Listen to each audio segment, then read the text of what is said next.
merasa tidak didengarkan oleh pasangan, tidak bisa diajak bekerja sama, lalu ada perasaan diabaikan, lalu ada pengaruh dari eksternal, ya. Oke, kita lihat ya.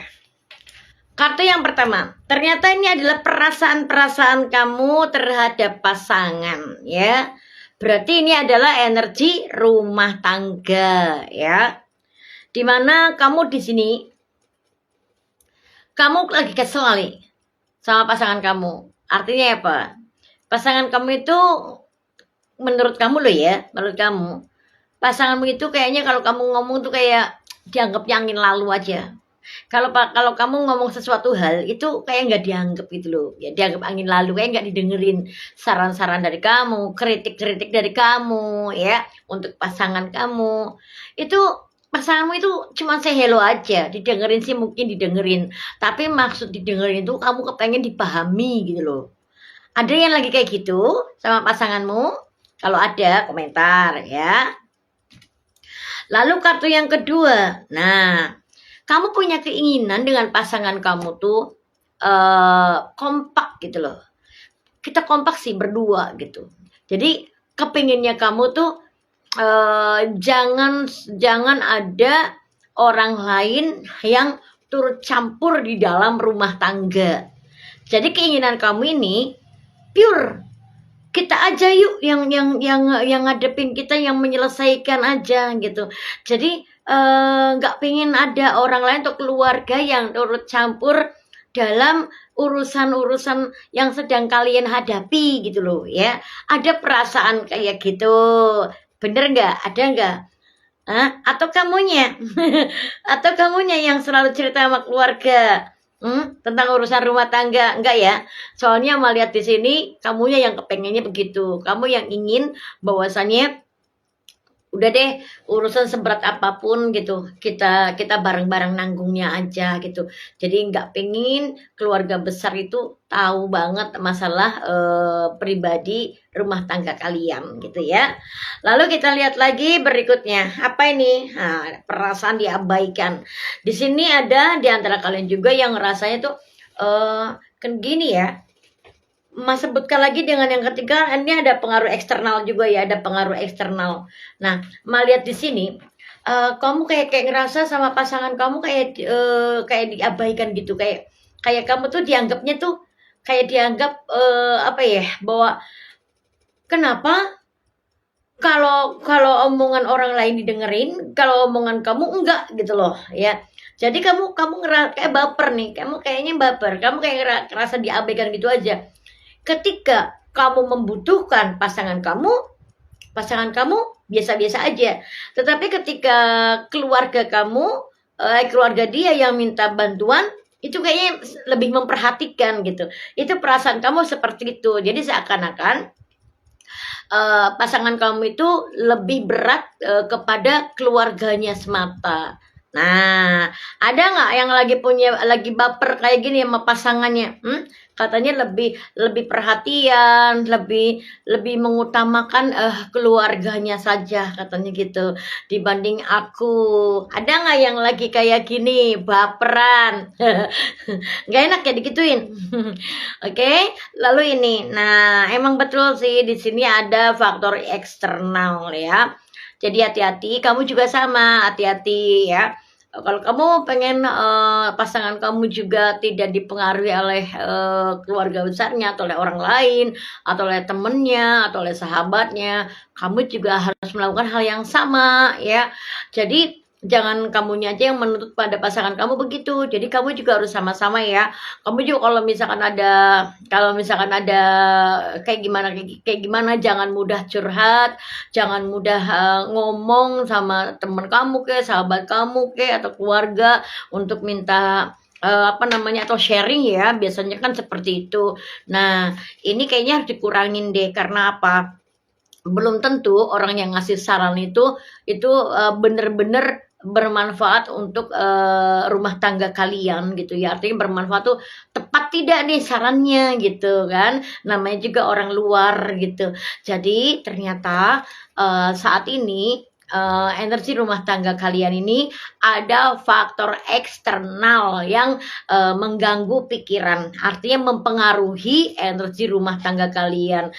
Nih, kalau misalkan kayak begini diabaikan, nanti lama-lama akhirnya menjadi bukit, jadi pertengkaran, jadi akhirnya keharmonisan juga berkurang. Jadi mumpung belum telat ya, mumpung belum parah, sama-sama diperbaiki yang kompak sama pasangan ya.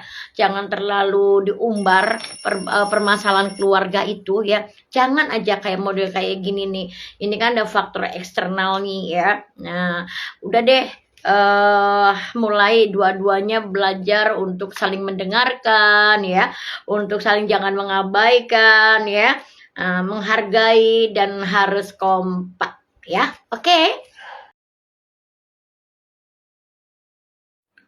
Single parent yang sedang berjuang ya. Melihat di sini energinya energi seorang single parent. Mama juga single parent. Ya, Mama juga single parent. Pamer ya. Oke. Ini energinya untuk kalian yang kebetulan single parent ya. Luar biasa ini ya. Masya Allah. Kamu benar-benar memperjuangkan keluarga ya, pontang-panting, cari rezeki ya. Sakit-sakit juga tetap kerja ya.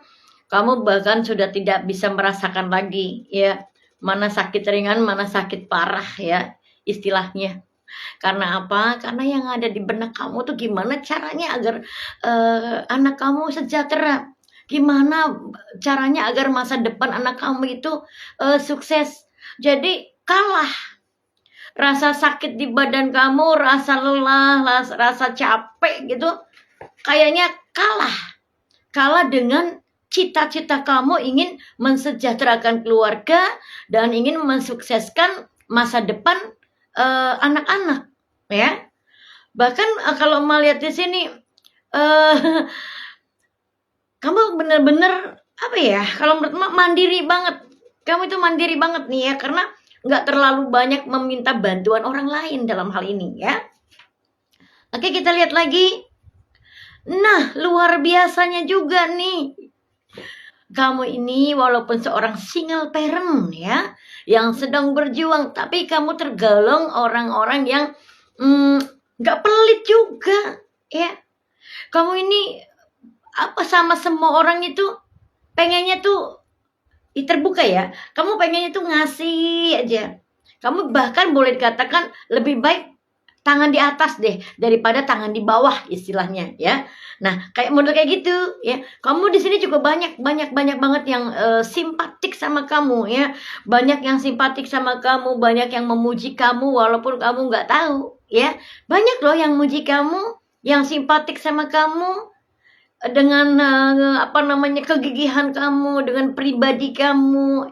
Walaupun mungkin kamu sendiri nggak tahu di luar sana orang memuji kamu ya.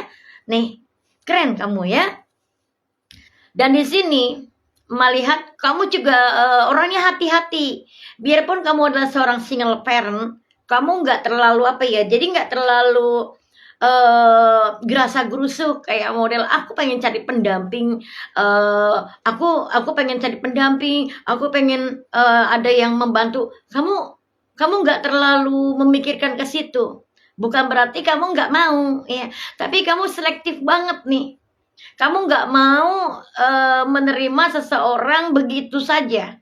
Kamu selalu aja meneliti dulu, mempelajari dulu, jauh mempelajarinya sebelum menerima. Selektif banget kamu itu. Tapi kamu banyak yang mau. Kalau menurut emak di sini kamu banyak yang mau karena banyak seleksi. Iya ya. Ternyata kamu hati-hati banget ya dalam menerima orang yang akan hadir di kehidupan kamu, yang menawarkan diri ingin menjadi pendamping hidup kamu. Karena melihat sini kamu memang sosok yang sangat mandiri banget. Sebetulnya nggak butuh ya sama pendamping hidup ya. Oke. Kita lihat kartu di sini. Nah, di sini kamu nggak kurang-kurang banget ya. Artinya nggak kurang-kurang banget masalah pekerjaan. Kamu selalu ada aja pekerjaan itu, selalu ada aja ya. Ya walaupun capek ya. Dan ini kalau di kartu ini siap-siap loh ya, amin kan ya. Kamu kan orangnya cerdas nih. Kamu orangnya cerdas, pintar cari duit. Dan kamu ini tajam pikirannya. Mana yang kira-kira menghasilkan duit banyak, mana yang biasa-biasa aja, kamu bisa memilih-milihnya. Ya, oh ini aja nih, pintar kamu itu cari kerjaan itu ya, yang kira-kira enggak terlalu capek tapi banyak duitnya ya, kamu pintar nih ya. Dan ini kamu akan di tahun ini ya, di tahun ini kamu akan mendapat satu job yang mungkin untuk sampai ke depannya kamu ini bisa jadi pegangan ya. Di tahun 2026 ini kesuksesan kamu ya. Dan ini yang terakhir. Nah, ternyata kamu dapat jodoh loh ya. Kamu dapat jodoh. Dan jodohnya kamu ini adalah seorang boleh katakan punya usaha sendiri ya. Yang akan menjadi jodoh kamu. Nanti dia tuh punya usaha sendiri. Memang orangnya keras ya. Orangnya keras, nggak bisa dibantah ya. Dan usianya ini lebih tua dari kamu ya. Orangnya keras, nggak bisa dibantah ya, tapi dia sayang sama kamu dan sama keluarga kamu. Dan secara finansial, dia finansialnya boleh dikatakan udah mapan ya. Jadi tidak ragu-ragu lagi, dan dia juga siap untuk mengangkat derajat martabatmu dan anak-anak ya. Seperti itu. Yuk, aminkan yuk. Bismillahirrahmanirrahim. 1, 2, 3, 4, 5. Rupanya ada seseorang yang masih punya harapan besar ke kamu, tapi kamunya sudah tidak mau. Ya. Oke, kartu yang pertama. Ada seseorang yang memang saat ini masih berharap banget ke kamu, ya. Tapi sayang, dia tuh nggak punya modal. Artinya tidak ada sesuatu yang bisa dia banggakan gitu loh. Jadi dia tuh kayak nggak pede, ya kayak nggak pede. Pengen ke kamu tapi nggak pede. Tentang apa hal itu? Tentang hal apa itu? Tentang finansial, ya. Jadi ceritanya, rupanya kamu ada sebuah hubungan dengan seseorang, ya. Tapi atau mungkin kamu pernah berumah tangga, kemudian berpisah ya.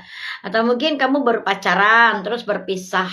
Nah, si mantan ini masih berharap ke kamu ya. Hanya saja nggak pede karena faktor ekonomi, finansial ya. Jadi dia kepengen ngedeketin ke kamu lagi tuh ada rasa minder ya. Lalu kartu berikutnya di sini. Nah, di sini dia tuh gimana ya? Kayak perang batin terus. Perang batin. Dia juga nggak fokus dalam menjalankan melakukan aktivitas sehari-hari juga dia nggak fokus ya. Gemerungsung aja. Banyak banget ini ngefek ya. Ternyata perpisahan dengan kamu itu ngefeknya gede banget loh buat dia ya. Banyak sekali permasalahan berat yang dia alami di sini karena dari pikiran ya, sama siapa aja juga kayaknya udah kayak males berkomunikasi dengan siapapun kayak gitu, terus sensitif, cepet tersinggung, model-modelnya kayak gitu, kayak orang depresi aja deh ya. Nah terus kita lihat lagi nih, belum lagi keadaan dia di sana itu betul-betul ngedrop ya. Kalau boleh dikatakan sih inilah fase-fase terendahnya dia dalam kehidupan dia ya. Dalam kehidupan dia inilah fase-fasenya. Dan tetapi di sela-sela dia mengalami kesulitan kayak gini, dia sering menangis ingat kamu ya, dia berusaha kuat. Dia berusaha kuat, ketika ingat sama kamu dia kuat lagi, ingat kamu dia kuat lagi. Jadi ada sebuah motivasi ya bahwa saya harus kuat, saya harus bangkit. Ketika saya bangkit, saya ingin kembali lagi ke kamu gitu ya. Dan oh iya, tapi di sini dia ragu loh. Dia ragu karena dia sering ngintip-ngintip kamu ya. sering ngintip-ngintip kamu, dia juga sering bertanya kepada orang tentang kamu. Pokoknya informasi tentang kamu dia tuh masih kepo. Dan ketika melihat kenyataannya bahwasannya ternyata kamu seperti udah bener-bener udah nggak mau sama dia gitu. Kamu udah mulai asik dengan dunianya kamu sendiri. Nah, mulai deh dia ketar-ketir, lanjutin nggak apa enggak nih harapan aku gitu, lanjutin apa enggak nih harapan aku gitu. Karena di sini di kartu terakhir kamu udah bener-bener kayak udah nggak mau aja gitu ya. Ada kartu the death. Jadi kartu the death tuh kamu tuh kamu jadi gini ya, buat kamu untuk sesuatu hal yang nggak jelas kamu udah nggak mau, karena kamu udah punya masa depan sendiri, kamu udah punya target, kamu udah punya visi misi yang jelas ya, kamu nggak mau nengok-nengok lagi ke belakang.